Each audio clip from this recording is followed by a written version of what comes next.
Master Plumber Monday. I'm Rick Smith with Smith & Son Plumbing, proving we care with every repair.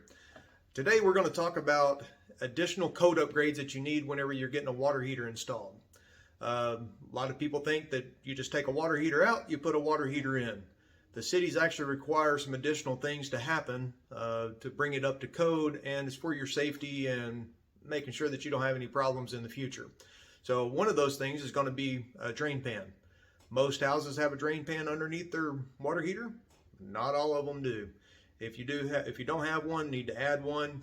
It needs to run down. If it's in the garage, we can run it down into the garage floor. If it's below the lip, where it stair stacks down, so water can't go back into your house. It goes out the door.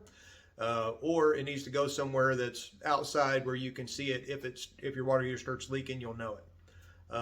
Second thing is going to be a ball valve. It has to have a ball valve, which is a quarter turn valve. It's not the old gate valve like some of the, I don't know if you ever had an older valve. Anyways, ball valve is required. The other thing is going to be your flex lines. There has to be flex connectors going to the water heater. They cannot be hard piped in anymore. There had to be a union in there if they're going to be hard piped. So flex connectors are the best way to do that. The next thing is going to be an expansion tank.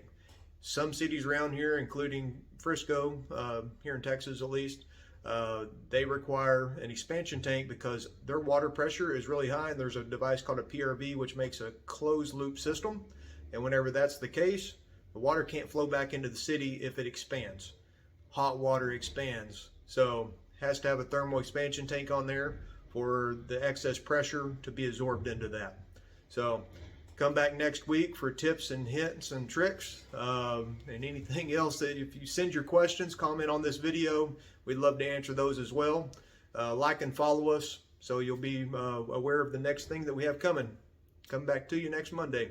Thank you.